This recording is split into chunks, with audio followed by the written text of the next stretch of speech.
Good afternoon and welcome to Titan Talk. Hey guys, thanks for joining us today. Today, I got myself, Lieutenant Coop. We have Captain McFarland, our local talent, and we have a special guest joining us today. We have Sean, who is our Director of Technology for Titan Protection. So, Sean, thank you for joining us today.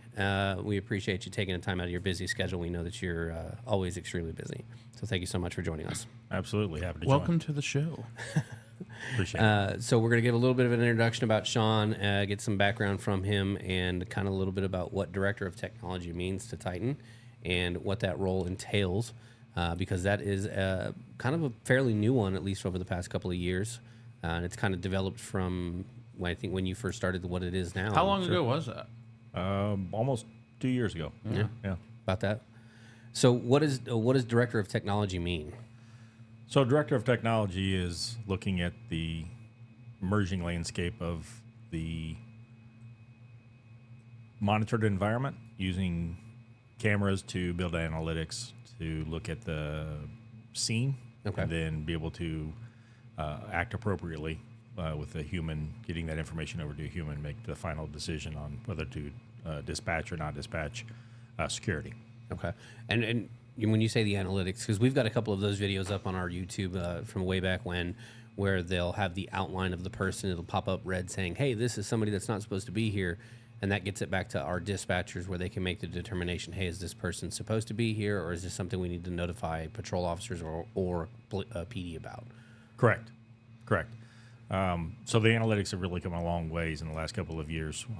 Back in the original iterations, they just weren't performing very well. Too many false alerts, too many not detections, but especially since the 2G, 3G drop for cellular, that's increased the ability for us to not only remote monitor, but also put devices in remote applications using solar panels and cellular routers to get that information back. The end goal is to get a human being looking at the environment based on the analytic reporting the correct information, and the human is the one that makes the final determination on whether they dispatch or don't dispatch. Right. We've got to be able to give them the information and avoid the birds and avoid the dogs and Spiders. all the stuff. Right. And spiders climbing on the lens. Yep. Absolute worst one of the spiders. Spider web. Fantastic. And we use that a lot. Like I said, we have a ton of that here locally that we use with our patrol officers. And I know that law enforcement really likes the kind of camera response better than they do an alarm response. With the inactive camera, you can actually tell them that there is somebody on property that's not supposed to be there, give them a good description of it, and get them quicker response time versus it's an alarm call. It's the 9th alarm call in 3 days, and you have that live person saying, no, there's an actual human being that's not supposed to be there. And so those live analytics really help out a whole lot and make life easier for everybody. I was watching one of our it was one of our setups at Union Station on a career fair or something along those lines, and Caleb had kind of like a tutorial set up. And correct me if I'm wrong, but there was some where they were like predicting the path that a person would walk with like this little blue line. They're like, yeah, with the way he's walking now, it looks like he's going to end up over here. And then it was cool to see like you could have certain areas where if there's like a lot of traffic, you can have that kind of blocked off to where it doesn't alert you, and only alert you if you have it on that actual portion of the property. I mean, Within the bound lines. I had no idea what those things are capable of doing. And most recently we heard about where you could have basically like the printing of a weapon. It would be able to pick up, like if somebody were to be in an area, obviously that's like, for example, buses. If they got onto a bus with a gun and it was printing, that it would pick up on stuff like that. Sure. It's so what you're getting into is what's called behavioral analytics, which is much more sophisticated than the standard analytics of, is there supposed to be a person here, yes or no? So when you have to look for those deviations, like if everybody's supposed to walk up the staircase and take a right and then somebody takes a left, that would be a deviation from this normal pattern, and that would send an alert because the cameras can learn.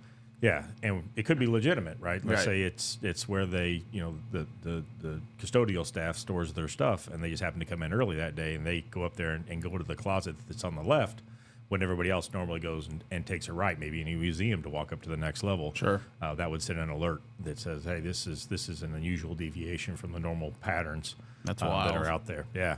So I know. it's really cool stuff. I was looking at some of the camera stuff. I went to I think it was an ASIS meeting a while back, and they had a bunch of camera analytics and camera guys up there that had displays up. And I think we roped James into doing ours with Caleb. And I was watching one. They had a video of one of the camera analytics. It was a behavioral. I think it was the behavioral detection. And it would watch somebody as it walked into the store, and you took a left. It's just exactly that. You took a left got you behind the counter, right got you into the store, and it would flash red and like this whole like really cool thing. And I was like, that's actually really interesting. Yep.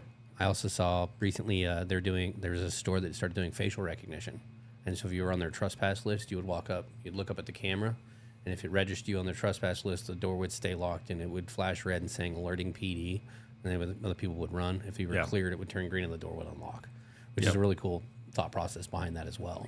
Yeah, I remember a lot of casinos, I think, were using those a while back for people like that were known to count cards and stuff like that. So they would know to pay attention to where those guys are with the facial recognition, you know. So pretty wild what they're able to do. It's crazy. Kind of scary, to be honest. Yeah. Crazy it where brings the cameras up have come from to where they are now. That AI conversation a lot of people are talking about is like, at what point is AI too sophisticated? The facial recognition software is out there. It's not, as with most AI, it's not perfect by any stretch of imaginations, but it'll continue to get better, right? Look at the evolution of almost every tech. Everything. It gets better and less expensive. So there's really not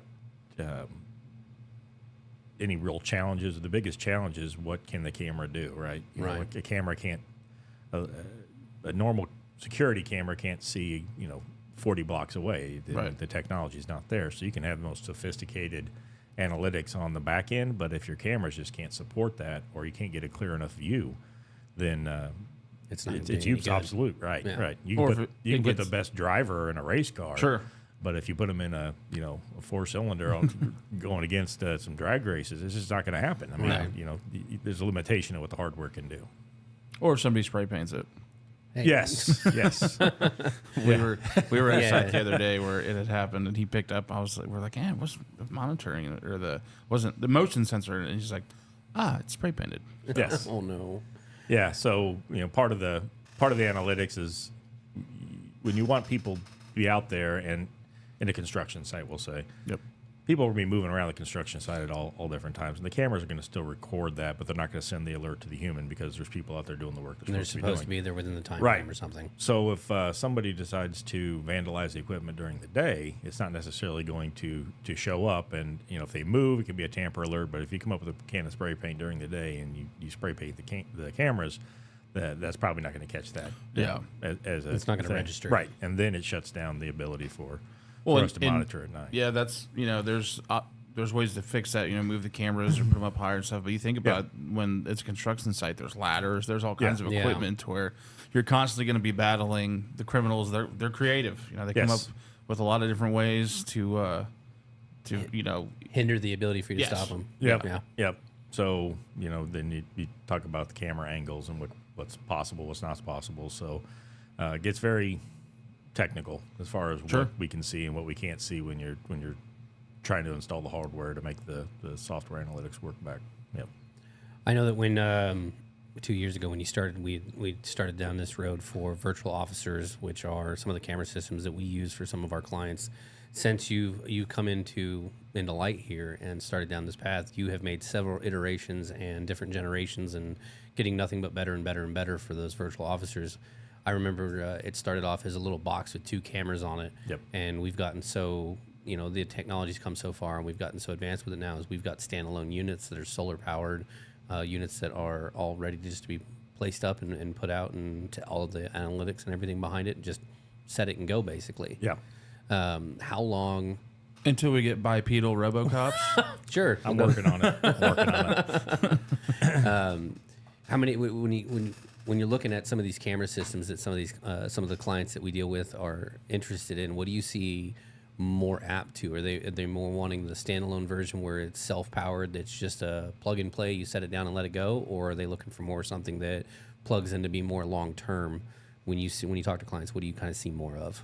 A little bit of both. So where we've seen some great opportunities in the standalone, what we call our Sentry devices, are a lot of people have seen the big trailers in parking lots.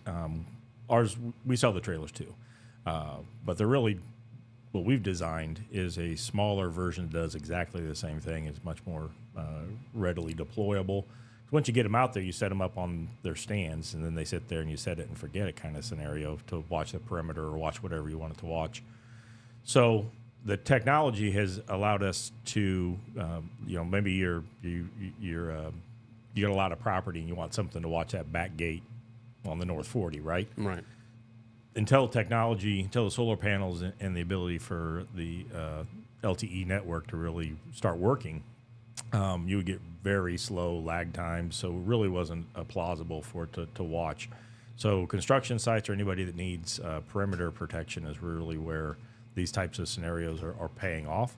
But once you get into the full construction bit, we can take existing camera systems and say, okay, let's take your stream off the cameras and put those analytics and overlay that, and we take what you currently have as your existing camera systems, we can turn them into analytic systems to where we can start looking at your property after hours on weekends, so you can sleep at night, right? So we're seeing a little bit of a mix of both. It really just depends on the application, where you want them. Not every camera is equal, right? So some people are like, well, I got these thermal cameras. Well, thermals are great, but they don't give any clarity. There's no Right. Yeah, you just see a red person come break into stuff and leave with your. Yeah. So it's usually just a little white dot or a black dot, and it's like, hey, I can see somebody moving there, but you can't call the police and be like, hey, I see something.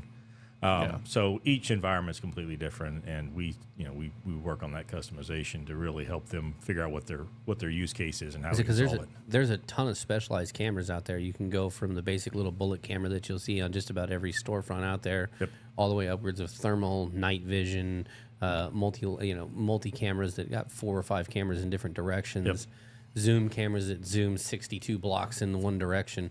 I mean, there's a multitude of different versions of cameras, and it's all application-based, realistically. Yeah. And the cool thing about those virtual officers that were the trailers or even the standalone units, they're all customizable based on that, right? Absolutely. Yeah, we build everything in-house from the smallest, what we call the mounted virtual officer, which is what you were talking about, 2 little cameras hanging off their mounts to a pole or a wall, 110-volt power, and then we go, you get actually 4 iterations of that. The second one would be a mounted virtual officer that has a battery backup in case the site loses power. They'll still up and run. Then we switch it over to our solar-powered Sentries, and then we have the trailers, which have this very unique use case where maybe if you wanted, maybe you're an electrician or something, and you wanted to go from site to site to site where it makes sense to pull a trailer behind it, the trailer would make sense. But quite frankly, the Sentries are the ones that really make the most sense because they're long-term applications. If it's going to be a month, a Sentry makes more sense than a trailer because you're going to set it out there, drop it, put it up, going to watch it for a month, and then you take it back down and move it somewhere else. Yeah. Fantastic. Yeah, that's what's cool about having so many different options, because you and I have gone to probably a handful of client meetings now to where it's like, yeah, but we're unique in this, and then every time we're always like, oh, actually, we can do that, or we can make accommodations to make that work, and it just most of the time that's a client we already have, and so it's nice to be able to give them upgrades or additional options with the camera options, because one thing that we do that a lot of other companies don't is we have that blend of, as far as the director of technology, you're kind of the spearhead of it, of getting a guy out there, getting a guard service with the camera options, and so we monitor here, and then they say, hey, deploy one of our patrol officers out there so we can go get him taken care of, because there's a lot of times where our response time is going to be quicker than that of the local police department, especially when KCPD's down 300 some odd officers. So. Also, the second advantage is that if it's a nuisance call, like an alarm call, we've got somebody there and we can't get a hold of a client, or you guys can't get a hold of a client, you can send one of our patrol officers out to those local sites and say, hey, I've got somebody on property. I can't confirm whether or not they're supposed to be there. We respond and we take that load off PD where they're not responding to potentially a nuisance call to where they didn't need to be there in the first place. Right. Yep. We take that load off their plate. And so and if they do, then we sit there with them detained until they get there. We've got videos on our YouTube that are actually of that. Yeah. Yeah. It actually we call those call responses. So since we do everything in-house, including the monitoring and building, but we also have the Titan officers, our dispatch is able to get the patrol units out there typically much quicker because all of ours start off with a simple trespass, right? Right. And then we use the audio talk down, 121 decibel loudspeaker, red and blue flashing lights. Pretty loud. For those of you who don't know, that is actually really loud. Yes. I think an airplane, like an airplane engine's 140, I believe. Yeah. Or around I there. remember Mike set one off. He was doing something, and he goes, "Check how loud this is," and he set it off in the office. And I was probably 25 feet away from him. Like I was on the opposite side of the room, and he set it off, and I even was like, "Bro, like, dude, Yeah. what are you doing?" Yeah. He's standing there smiling, like, "That's loud." And I was like, "Yeah, it is." Yeah, yeah. So if the folks decide not to heed our warning, and we can get very descriptive, right? We can be like, Yeah. "Hey, you in the red shirt standing next to the blue truck. This is private property. Right. Leave Yeah. immediately." He's like, It's just shit, not a that's pre- me. Yeah. Wait a minute, that is me. I got to get out of here. But if they decide not to leave, then we escalate. We get our patrol units over there, and then the Titan patrol team does what they got to do best, right? Yeah. Either figure out how to get them off property because I've been there multiple times. yeah. There was one that was a car dealership that kept getting vagrants going through there, and most of the time we'd show up and they'd scatter. There was one of this guy just doubled down, super nice guy, but he was very. He had broken into the facility and gotten into the key box, and so he's just going out there until he finds a vehicle, and he got in it. And I actually was the first on scene, and Corporal Walker back when Yep. she was on patrol, her and I ended up detaining him and getting him out of the car and sitting on him until PD got there, and then all of a sudden decided to downpour, and there was like no good place for shelter, and so that was, for whatever reason, it always seemed like I got rained on those kind of calls. But Every time. eventually they came, and we handed him over. He was a nice guy, but if you don't pay attention, you're not supposed to be there. Bad things are going to happen to you. Yep. So Yep. And for the folks, they have a large property, that we can do part of that is have our team, the officers, do what they do best, and that's interacting with people and going on those long patrols, covering the perimeter, in the middle of the winter. A lot of the folks on this that will be listening to this understand that. yeah. Using cameras to help with that allows them to not have to go out there, and we can watch those for them Right. and get back. Many of our clients use that as a perimeter protection, and the first person that we call is actually the front desk. It's the officer sitting up there at the desk making sure that the interior is protected and everything else like that. So Right. we're able to get a hold of them and be like, "Hey, we got somebody here that looks a little suspect," and hotels are great. Yeah. We've Yeah. got quite a few hotel clients that we're watching their parking lot, and we're looking for analytic behavior of what's called loitering. Most people who go to a hotel aren't going to be loitering around the parking lot. No, they're especially if getting it's cold. Yeah, they're Yeah. getting their stuff and they're moving it in, and going in the hotel room, and then come back and out, loading up their car, and they're getting out of there. Usually the bad actors, the ones that are sitting in the parking lot, looking in 15, 20 windows. minutes and- Yeah, looking in windows, looking for stuff to steal. Tugging on door handles. Yep. So we. Well, this isn't my car. Sure, it isn't. Yeah. I don't know what happened. Neither I were thought the this 10 was other mine. ones. Yeah. Doot, doot. Oh, Yeah, mine's there over it is. here. I Yeah, don't know. Yeah, yeah. So we, we let them know that they're not supposed to be there. They need to get out of there with the loudspeaker and the lights. And if they don't listen, we call the front desk, which is one of our Titan security officers, Yep. and we say, "Hey, can you go out there and help this person figure out why they're What's going lost?" on? The quickest right? way to get off property. Yeah. So it works out well. Good. So fantastic. I appreciate you coming out. I have two people here going, "Oh, it's nice to put a face to the name." Oh boy. One of them says, "I've heard Infamous. many He's good infamous. things." It's like I've been debating getting Sean on here for a little bit now, but with his busy, hectic schedule, it's Yeah. been kind of hard. Yeah. Funny story. Brian was supposed to ask you like a week ago and be like, "Hey, does this date work?" And I sent him a message this morning. I'm calling you out, Brian. And he goes, "Does his Brian thing?" He goes, There it "That's is. a really good question." And it goes to him like, wait a minute here, come back here. So I'm glad you were able to take time out on the last minute and join us today. It was really nice having you, especially to be able to give a better definition of what goes on and what their camera systems are used for with analytics and everything. So thank you so much for joining us. I bugged Sean about this probably like a year ago. I was like, hey, Yeah. we need to get you on Yeah. there because there's a lot of info to share. So, yeah, thanks for coming on, man. We're going to jump back on the guard side of things real quick. I just wanted to go over a Funny few enough, heat related things because This of how. actually kind of goes along with your guys because they're Yeah. out in the summer heat. Yeah, that's Yep. true. Working on the system. Yeah, Yeah. the guys like wrenching on equipment at sites. Make sure we get these packets to Larry and the other guys that are out in the field. Yeah, But, yep. to all the guards out there. So just with the heat that's coming up, I mean, most of you guys know, and Coop talks about it just about every podcast. Almost every podcast. Of hydrating and everything, but just make sure you're looking for signs of heat stroke and things like that. Make sure you are drinking lots of fluids, that you are taking breaks when needed. So if you're unsure, obviously, first and foremost, call your supervisor. So call lieutenants or direct supervisor, depending on where you're at. But exposure to heat can cause illness really, really quick before you even know what's going on. So make sure you guys are very cognizant of that. I've got some OSHA quick card information here. If you guys want some, reach out and we can get this sent over to you via email. Maybe we can probably get this on eHub, possibly, I guarantee it. so we can get a document on there. Because I'm not going to sit up here like a PowerPoint reader and just read you word for word what it is. But If I would have known, I would have prepped a PowerPoint slide for everybody and just chabbed over it so he he could knew. read. He knew. Yeah. He knew. I actually did. He knew. Well, I did the same thing. I at 10 o'clock today. I was like, hey, we should go over the OSHA guidelines for heat stroke stuff. And he's like, oh yeah, it'd be a great idea.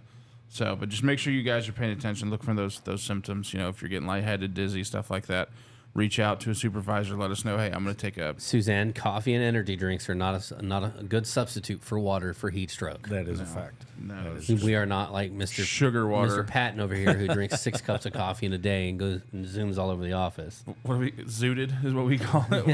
When he's not allowed. So was it Death Wish? Death Wish. So he Yeah. can't have. So he's not allowed to banned. mix coffees because Patton likes to do this. He'll either run out of one or be like, I want to do this one now, and he'll have an entire pot of Black Rifle coffee, which is what I get. I get Yeah. us.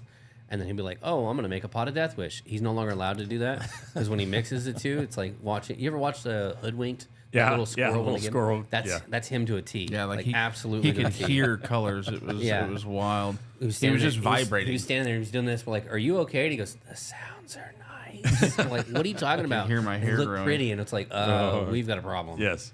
Yeah, no, that we learned our lesson with that one. So yeah, if you guys are coffee drinkers, energy drink drinkers, it's a good rule of thumb is always have at least equal amounts of water. So if you're a 2 cups of coffee kind of guy, make sure you're following up with a cup of water after every cup of coffee, just to keep that hydration. Because again, these come on you fast. I remember when I first worked landscaping, it was my first year, and there was a big old country corn-fed guy that worked with us, great guy. And we went and had lunch, and he didn't eat anything because the heat makes you not as hungry. And I had to force down some Gatorades and a sandwich, and we were on a property, and we come around the corner. I laugh at it now because he's okay, but at the time we were like, oh shit.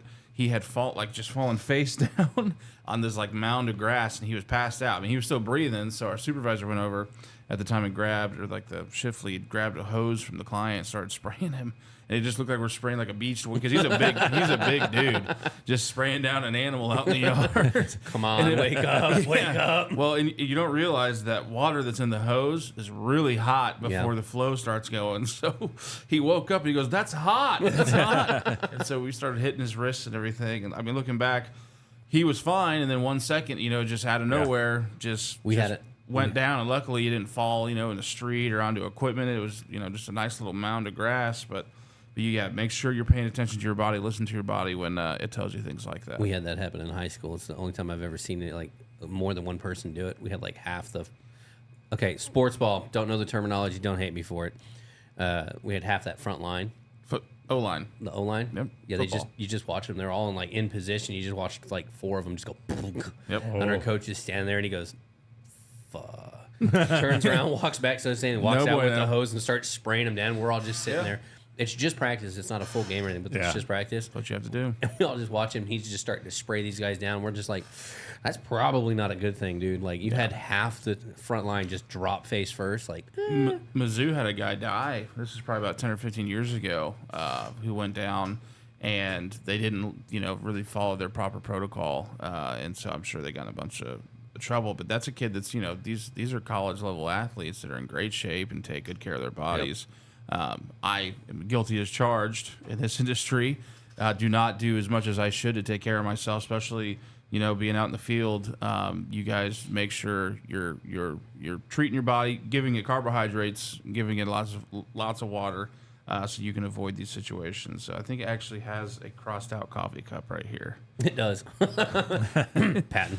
Yes, it does. Suzanne. Avoid beverages containing alcohol or caffeine. So obviously alcohol, but a lot of you guys don't drink. yeah. Alcohol should be avoided at all costs. Yeah, that's obviously already known. But yeah, there's literally a coffee cup with an X in it right here. So for you guys that can see on there.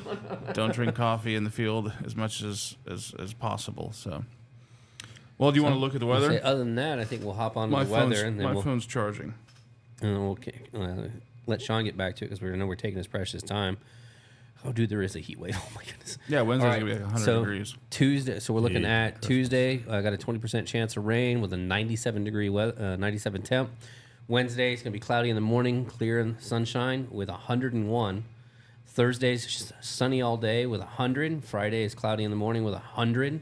Saturday is cloudy in the morning, 97, and Sunday's cloudy all day with 90.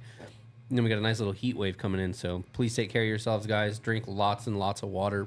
And I'll say it again, even though I've said it, I'm pretty sure every podcast. Prepping for dehydration is drinking water the day before, not the day of. Well, not just the day, like days. Yeah. So Continuously with these hot drinking days water. coming up, make sure I had a Pedialyte myself, and I'm fortunate I gave him to a hard be. time for it. I walked in this Yeah. morning. I go, "You drinking a Pedialyte?" He I was goes, like, "Yeah, it's coming up, man." Dehydration. Yep. Yeah. Okay. Trying to fight dehydration. I was And safe. I'm in an air conditioned office. Still, you got to be careful. Yep. Yeah. So What they say is if you start feeling thirsty, it's too late. Yes. Yeah. You Very need to good start point. drinking way before. Like football coaches tell me it all the time. Yep. my stepdad used to prep us when I was helping him drill water wells. He'd be 2 or 3 days, like Friday, he'd be like, "All right, start drinking water," and we get out there Monday, and you'd still start feeling it and be like, "Nope, drink water," and so it's one of those you have to continuously. It's not something you like. Oh, I'll do it for a day or two and be okay. You gotta keep on it, keep drinking that water. Yep. Yeah, but Sean, you're exactly right. That's an old saying we say all the time. By the time you're thirsty, you're already dehydrated. Yeah. So So other than that, we're gonna call it. So thank you guys so much for joining us, Sean. Thank you so much for giving us some of your time. We really appreciate you coming on and talking with us. Other than that, we'll let you guys get back to enjoying your day. Stay safe, stay hydrated, and we will catch you guys next time on Friday. Thanks, guys. Enjoy your days.